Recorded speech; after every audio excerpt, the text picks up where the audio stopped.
Los enemigos del pueblo dominicano pretenden que aceptemos la migración como algo sencillamente inevitable y que incluso hasta sugieren que nos beneficia, lo cual es una vil mentira. Países que han tenido más tiempo o las migratorias están girando hacia un sentido opuesto, restringir la llegada de migrantes. Se acusa a esos países inmediatamente de xenofobia, como lo hacen con nosotros cuando protestamos en contra de la inmigración haitiana. Sí, esa palabrita es la favorita de los traidores para tratar de bajarnos la guardia. Pero ya no basta esa palabrita para explicar lo que está pasando en otros países y el por qué tenemos, como Estado soberano, que poner un freno a lo que está ocurriendo, o sea, la llegada sin control y sin filtro de haitianos. Lógicamente, el problema de la migración haitiana es digno caso de estudio. Porque ellos, porque tras más de 3 décadas de tolerar su migración, los países de la zona del Caribe, CARICOM, les han cerrado las puertas. Ahorrémonos las expresiones de compasión y de falso humanitarismo y las acusaciones de xenofobia y racismo, porque si solo hubiera sido Guyana, tal vez podría hablarse de racismo, o si hubiera sido Belice, Guyana y Costa Rica. Pero no es así. En la 25ª cumbre CARICOM celebrada en 2014 en San Vicente y Granadinas, el tema de la migración ilegal haitiana fue el centro del debate. Y se le exigió a Haití que tomara cartas en el asunto. ¿Lo hizo? Curiosamente, lo que hizo fue arreciar la invasión demográfica de que somos objetos los dominicanos. Por eso, en el año 2017, las puertas del Caribe se cerraron a Haití, y cuando todos los países de la zona Caribe están decididos a cerrarles las puertas a los haitianos, ya no cabe la acusación de xenofobia, y sí la de hacerse preguntas, ¿cómo? ¿Cuál es la razón por la cual esos países se niegan a seguir recibiendo a haitianos? Respuesta, es que no puede ser que una y otra vez haya que recibirlos. El colapso final de la paciencia de los caribeños no vino de República Dominicana, que ha tenido que soportar más de 50 años de flujo constante de haitianos. Vino de lo que está ocurriendo en México. La crisis comenzó a finales de 2016, cuando miles de haitianos cruzaron hacia Mexicali, Baja California, a Tijuana provenientes de Estados Unidos. México, que ya tiene una grave crisis humanitaria con los migrantes, los acogió, les dio refugio, les dio visas. Y a los que no cumplían con los requisitos se los iba a deportar. Obviamente se pensará que a Haití, pero no, varios fueron deportados a Brasil. Y otros a países como Panamá. Y si la cosa hubiera quedado ahí no habría causado más conflicto, pero es que siguieron llegando a haitianos. Y estamos a mediados de 2017 y no han parado de llegar y de formar campamentos, para obtener lo que sus otros compatriotas lograron. Y la pregunta obvia es, ¿por qué no son deportados a Haití? Eso es lo que ha acabado por fastidiar a los países de la zona Caribe, para que hayan puesto un alto a décadas, léase bien, décadas, de aceptar a haitianos. ¿Qué pasa en Haití que este flujo de personas no para? ¿Cómo es posible que sigan saliendo miles de personas cada año y no paren de salir de la isla? Como no son capaces de construir un país donde vivir que tengan que mendigar en otros una década tras otra. Y ese es el problema. ¿No son capaces o no quieren? Y la respuesta a esa pregunta es lo que ha causado que los haitianos no solo ya no gocen de la misma compasión que hace unas décadas, sino que sencillamente se hayan vuelto un problema. Para que se hagan una idea, ¿cuál es la actitud actual de los migrantes haitianos en Centroamérica? Fingirse africanos. El 95% de los migrantes irregulares, afincados en las fronteras norte y sur de Costa Rica en estos últimos 2 años, son haitianos que se hacen pasar por africanos, para evitar la deportación a su país de origen. ¿Por qué? Porque Haití está en el suelo, y lo que Panamá, Costa Rica, Belice, Salvador y otros países quieren saber es, ¿por qué está en el suelo?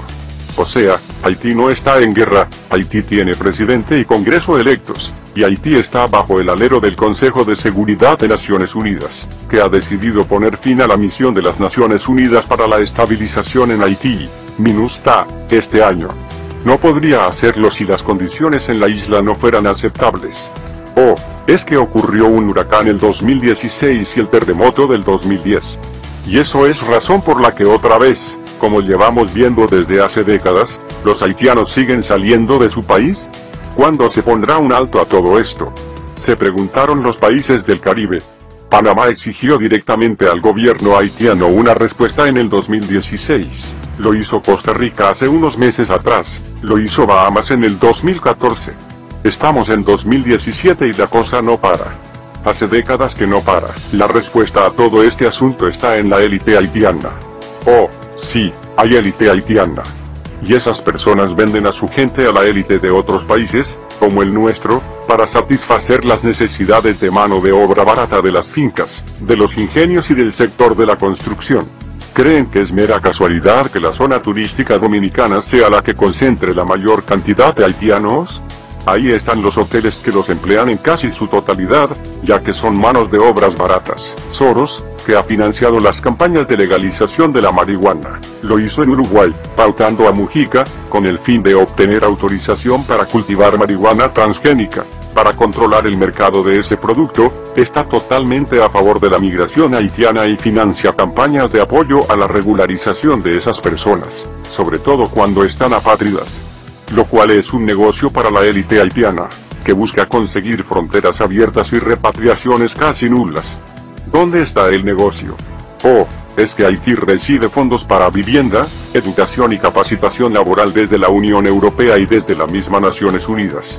Si no hay a nadie a quien capacitar, ¿quién se queda con ese dinero? Para que tengamos una idea de lo que nos pretenden hacer cómplices quienes alegan que debemos aceptar incluso más haitianos de los que ya nos han caído encima, Haití ha reactivado este año al ejército regular, que había sido desmovilizado tras el regreso de Jean Bertrand Aristide en 1994. Y se pensó, ilusamente, que eso significaba que Haití por fin cumpliría su eterna promesa de controlar la migración. No, no se está reactivando al ejército para eso, sino para poner fin al contrabando de mercancías, sobre todo con República Dominicana. O sea, no para impedir que el flujo de migrantes haitianos siga yendo a este país, aunque toda la zona Caribe se lo ha exigido, no como incentivo a la repatriación con ofrecimientos para quienes se enlisten. Y esa fue la gota que colmó el vaso a los países caribeños. Si los haitianos pueden financiar un ejército, ¿por qué no pueden financiar las repatriaciones? Para que se entienda que este asunto no es ni remotamente xenofobia y que deberíamos preguntarnos quiénes son los que están haciendo negocio con los haitianos en República Dominicana. El huracán Matthew provocó daños en Haití en el año 2016. Otro huracán. Otra vez Haití con daños. República Dominicana entregó ayuda. También sufrimos daños pero igual ayudaron. ¿Qué dijo la élite haitiana? Las autoridades deben tomar con pinzas la ayuda dominicana, para evitar que aumente la dependencia de nuestro país en el plano alimentario. Tacharon la ayuda de acción de ocupación o intervencionismo. Algunos hablaron de invasión. Objetivo: crear escasez artificial para aumentar los precios de los productos dominicanos que llegan a su territorio. ¿Quiénes se benefician? Los muy ricos ciudadanos haitianos, que explotan a su gente, porque, ¿cómo no hacerlo si tienen a millones de haitianos que remiten dólares a sus familias desde muchos países del mundo, y los haitianos son cómplices de su propia élite? Viajan sin papeles porque la élite haitiana se los niega. Pero al llegar a otros países, los exigen, e incluso usan y abusan de derechos, con el fin de obtener legalizaciones y regularizaciones que no les corresponden, presionando con su presencia masiva. Se entiende que el principio de ius solis no aplica para extranjeros en condición de tránsito por el territorio. La gran mayoría de haitianos en República Dominicana entraron ilegalmente al país sin papeles. Entonces, ¿por qué están apátridas, si su obligación es acogerse a la regularización, como se lo ha facilitado el gobierno? Porque así fuerzan un arraigo que no les corresponde, porque ingresaron como indocumentados clandestinos, abusando de los beneficios de tal condición, empezando, menores exigencias de ingreso. Si eso no funciona, apelan a la miseria para obtener visas humanitarias, como ocurre en Tijuana.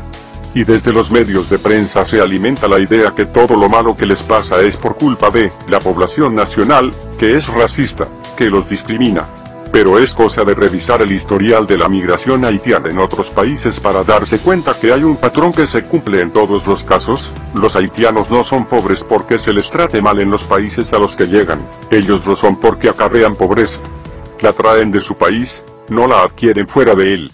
Y la esparcen a todos los demás países, con los que nunca se muestran agradecidos, sino que siempre los miran como deudores.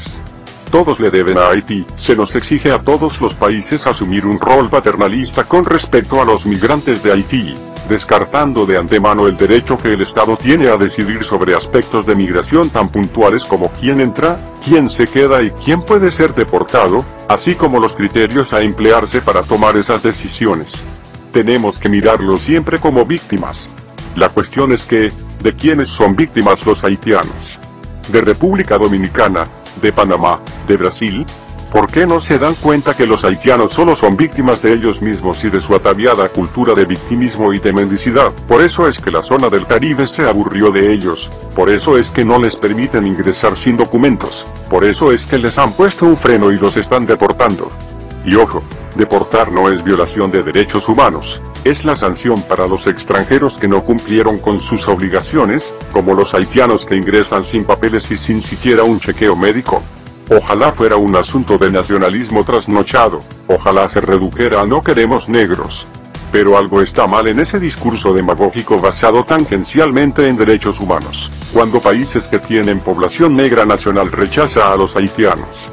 Y no nos hará mejores personas ignorar eso y escuchar discursos pro regularizaciones que no sabemos quién está financiando y por qué. Los estados tienen la responsabilidad primaria de sus propios ciudadanos y fijan los términos para la admisión, residencia y remoción de extranjeros. Haití está olímpicamente ignorando a sus ciudadanos, lleva décadas haciéndolo y lo seguirá haciendo mientras tenga países que carguen con ellos, mientras se permita el envío de remesas que haga que los haitianos que viven allí no tengan que exigir nada a sus autoridades, y así obtener ganancias millonarias para la élite que es la que se beneficia con todo esto. No podemos seguir siendo cómplices de ello. No podemos, en nombre de los derechos humanos malentendidos, continuar solapando la mediocridad del Estado haitiano ni asumir responsabilidades que ni siquiera cumplimos con nuestra población.